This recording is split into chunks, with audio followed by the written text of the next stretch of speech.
Hey Clashers, I'm Community Manager Darian, and welcome to our winter wonderland. The snow is falling, the crisp, cold air makes you feel alive, especially when you hear the sound of...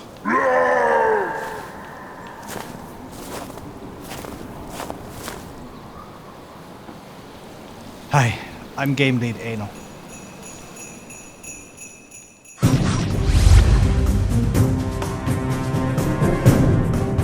So you're probably wondering, what's with these amazing and adorable costumes? These are just two of the newest units we're adding in the winter update coming later this month.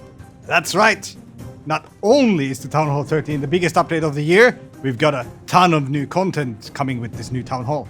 The theme of Town Hall 13 is Dark Elixir and Ice. And if you'll notice, the color palette of the buildings is suitably matched to that theme. From the cannons to the walls to the Town Hall, we've given everything a bit of a colder, frosty feel. But upgrading the Town Hall isn't all. Town Hall 13 comes with its own brand new signature defense, the Giga Inferno. So like the Giga Tesla, the Giga Inferno is the biggest sibling of the Inferno Tower family of defenses and can be upgraded several levels. Each new level increases its effectiveness, and when it reaches its max level, it explodes in a freezing hang on, that's not true. When it reaches the max level, it already explodes before the max level. Okay. Technical note, if you like the Grand Warden and Eternal Tome ability, it won't protect you from the freezing blast. It will protect you from the damage, but not the blast. This will probably cause, advanced players to kind of shift the metagame a little bit now that the Eternal Tome ability doesn't grant it protection from the freeze. Yes. So now, let's talk about the other amazing things coming with this update. As you may have noticed, I'm wearing the costume of a very special new addition to Clash of Clans. We are excited to introduce the first brand new hero since 2015, the Royal Champion.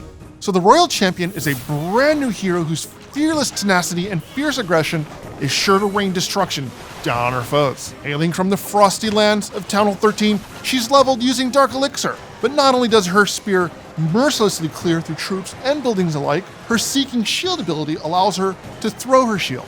So the shield will target several defenses and will deal significant amounts of damage to a number of targets regardless of range. And as you may have guessed, we're also introducing another new troop that unlocks at Town Hall 12.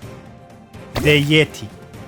The Yeti is a powerhouse of a unit that brings a new, interesting mechanic to your offensive and defensive strategies. On his back,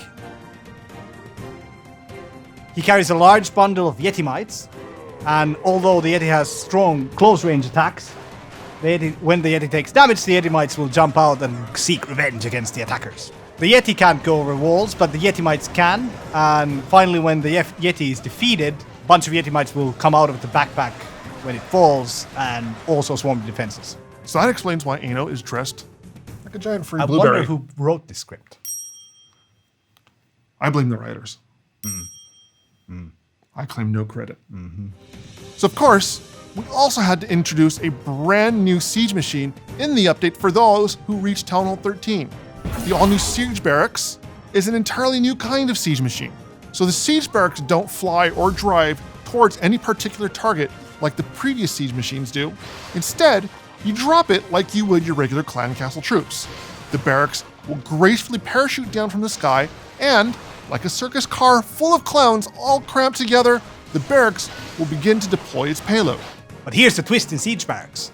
You don't actually need to have clan castle troops inside it to actually get it to deploy troops. It has troops of its own, and when you deploy it, there's a hit point bar, and the hit point bar will start ticking down, and the barracks will release its pre-selected troops. And finally, when it gets destroyed, then the clan castle troops will come out. You can also deploy clan castle troops whenever you want by tapping the button again. We've got one last new unit coming with the Town Hall 13 update, a brand new defense, the Scattershot. So the Scattershot is a defense that does exactly what the name describes. It launches projectiles that break apart after hitting the target it's aiming at. The fragmented shrapnel will then do a cone-shaped blast damage that will deal additional damage to the units behind the initial target, kind of similar to like a shotgun.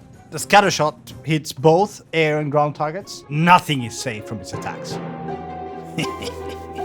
So apart from these exciting new units, we've got a bunch of other brand new stuff you'll be able to upgrade in the update as well. So several buildings will be receiving upgrade levels for your Town Hall 13. Also, multiple troops will get new levels once your lab is fully upgraded. We also know you've been dying to see what the brand new walls look like for Town Hall 13, so feast your eyes on these beauties. So if you haven't already noticed, the new defense levels and walls are all thematically matched with the aesthetics of Town Hall 13. We've also got a bunch of new quality of life improvements, like additional tweaks we're making to the clan recruitment tool that we announced last week. We are making a small tweak that people have been asking for. It will now be possible to move decorations to the side of the village where there's this tiny little grass patch. Obstacles can currently spawn there, but decorations you haven't been able to place there. Now you will be able to do that. And there are a bunch of other quality of life improvements that are coming with this update. So make sure when the update is released, you read the patch notes for the full details. So that wraps up the exciting details of the Town Hall 13 update. Make sure you read the full patch notes when the update's released. And until then, guys, clash on! You sure this is the best you could do for Yeti Mites? Do you see the family resemblance? Egyptian, right?